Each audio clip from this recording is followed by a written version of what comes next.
સૌરાષ્ટ્રનો સૌથી મોટો લોકમેળો અને પ્રખ્યાત લોકમેળો રાજકોટમાં શરૂ થવા જઈ રહ્યો છે। જી હા, હું આપને આ દ્રશ્યો બતાવી રહ્યો છું।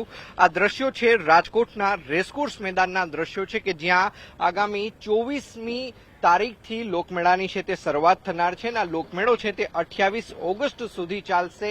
અંદાજિત 5 દિવસ સુધી આ ચાલનારા લોકમેળાની મુલાકાત 15 લાખથી પણ વધુ લોકો લેશે તે પ્રકારનું એક અનુમાન છે તે લગાવવામાં આવી રહ્યું છે। સાથોસાથ અત્યારે અમે આપને જે દ્રશ્યો બતાવી રહ્યા છીએ જોઈ શકાય છે કે કઈ રીતે લોકમેળાની જે સૌથી વધુ જાન ગણાતી જે કોઈ વસ્તુ હોય તો એ છે આ ફજત ફાળકા। ત્યારે ફજત ફાળકા લગાવવાની કામગીરી છે તે હાલ અત્યારે જે કારીગરો છે તેમના દ્વારા કરવામાં આવી રહી છે। ગત વર્ષની વાત કરવામાં આવે તો ગત વર્ષ કરતા ચાલુ વર્ષે પ્લોટ અને સ્ટોલની જે 30% છે તે ઘટાડો કરવામાં આવ્યો છે। સાથોસાથ વાત કરવામાં આવે તો લોકમેળાનો જે વીમો છે જે ગત વર્ષે 5.5 કરોડનો લેવામાં આવ્યો હતો તેની અંદર પણ વધારો કરીને ચાલુ વર્ષે 10 કરોડ રૂપિયાનો લેવામાં આવ્યો હોવાનું છે તે સામે આવ્યું છે। સાથોસાથ દરેક સ્ટોલ્સ ઉપર અગ્નિશામક સાધનો સાથોસાથ સીસીટીવી છે તે ફરજિયાત છે તે બનાવવામાં આવ્યા છે।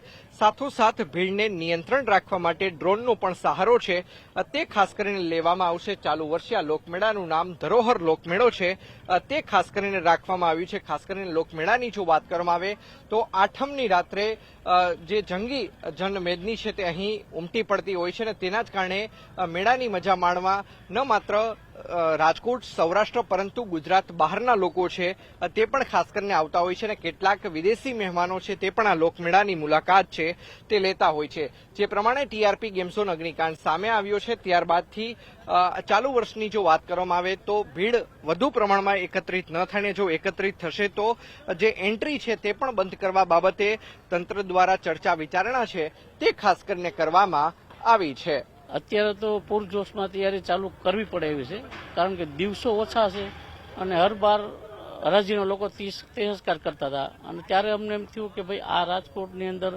આપણો સુંદર મેળો હર વર્ષે આવો થાય છે તો આપણે આમાં મેળો કરવો જરૂરી છે। એસઓપીનું પાલન કરવાનું કહે એ બરોબર છે, એસઓપીનું પાલન આપણે પણ કરશું કીધું, પણ રાજકોટની જનતાને એક સેફટી રીતે ચાલુ થાય એસઓપી પાલન કરીને એસઓપીનું તો સારું કહેવાય, પણ એના માટે આપણે જ આમાં આગળ વધીને આ વસ્તુ કરવી પડશે।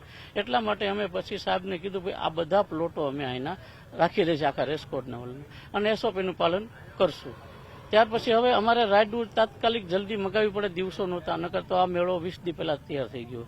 છતાં પણ અમે તો તાત્કાલિક રિપોર્ટ કરાવ્યો, સોઇલ રિપોર્ટ કરાવ્યો છે અમે, એ તાત્કાલિક કરાવ્યો। અત્યારે એનડી રિપોર્ટ થાય, એ એનડી રિપોર્ટ થઈ જાય આજની તારીખમાં। એનડી રિપોર્ટ થયા પછી આ રાઇડોના નકશા બનાવશે, એ નકશા બનાવશે કે આટલા બધી માપ સાઇઝ છે રાઇડની, આ રાઇડમાં આ બધો આવે છે નકશા, આખા પ્લાન બનશે એના।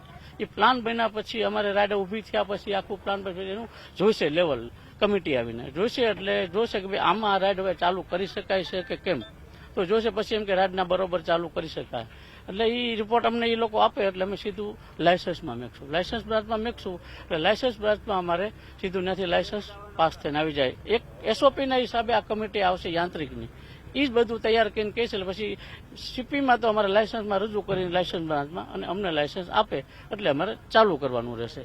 આજ એની પાછળનું કારણ કે જમીન કડક હોય, જેમ કે આપણે અમદાવાદ છે તો અમદાવાદની અંદર ચાલુ કોઈ પણ રોડ ગમે એટલા બનાવે છે તો પણ ભૂવા પડી જાય છે, બસો હાલે કે ટ્રક હાલે લોડિંગમાં થાય, બરોબર। તો આપણા રાજકોટની કોઈ પણ જગ્યાએ જાઓ તમે આ જમીન એવી છે કે રિપોર્ટ કરાવો એટલે કડક જમીન હોય, એટલે ન્યાય એમ કે ભાઈ અહીંયા આપણે આ ફાઉન્ડેશનની જરૂર નથી। બીજું કે આ પરમેનન્ટ નથી, આ ખાલી 5 દિવસનું જે વાત હોય છે મેળાની, 5 દિવસનો મેળો કરવાનો હોય અને ફાઉન્ડેશન ન ભરવું પડે હોય તો કોઈ વધારે જો કડક નો ઢીલી હોય આ જમીન તો ફાઉન્ડેશન ભરવું પડે, પણ લોકોને એક મગજમાં એવું કે કોઈ દી એને કરેલું ન હોય પહેલો તો, કારણ કે મેં તેથી પણ કીધું હતું કે અમારી બિલ્ડિંગ લાઈન છે, બિલ્ડિંગ લાઈન એટલે એની અંદર ખાડા ગાળીને જમીન કેટલી કડક આવે ત્યાં સુધી પછી કોલમ ઉભો કરવો ને એની માથે કેટલું વજન આવે, ફાઉન્ડેશનનો મતલબ એ જ હોય છે કે ઝૂલાનો વજન કેટલો આવે છે એની માથે કેટલા ટન આવે છે, એમ બિલ્ડિંગોમાં પણ એ જ રીતે મોટી મોટી બિલ્ડિંગમાં હોય છે, તો એ રીતના ઊંડા જાય છે।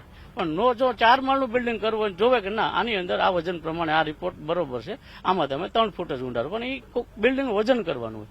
અહીંયા કોઈ આપણે વજન ફાઉન્ડેશન કડક જમીન હોય ફાઉન્ડેશન કોઈ અને બધી કોઈ સપોર્ટ એને મળતા હોય છે, એટલે મૂળ કોઈને ખબર ન હોય એટલે ફાઉન્ડેશન બધા કરતા। સાહેબને પણ રજૂઆત કરો, સાહેબ પણ એ તો કહેવાના છે એસઓપીમાં છે કે ફાઉન્ડેશન તો ભરવું જ પડશે, ભરવું પડશે 100%, પણ ભરવા જેવું હોય જ્યાં રિપોર્ટમાં એમ કે કાંઈ નથી तो ये अपने फाउंडेशन नो भरવું પડે। सर देखिए मैं मुंबई से हूँ और ये लाइन में मैं 10-12 साल से काम कर रहा हूँ। अभी जो है जो पहले झूले बनते थे वो भी मतलब कैसा है, अभी ये कारीगर लोग 2 सपोर्ट एक्स्ट्रा बनाए हैं मजबूती के लिए, और वो भी मतलब मजबूती है क्योंकि ये थोड़ा स्ट्रांग के लिए ज्यादा दिया गया है कि तूफान उफान आए तो सपोर्ट कर रहे।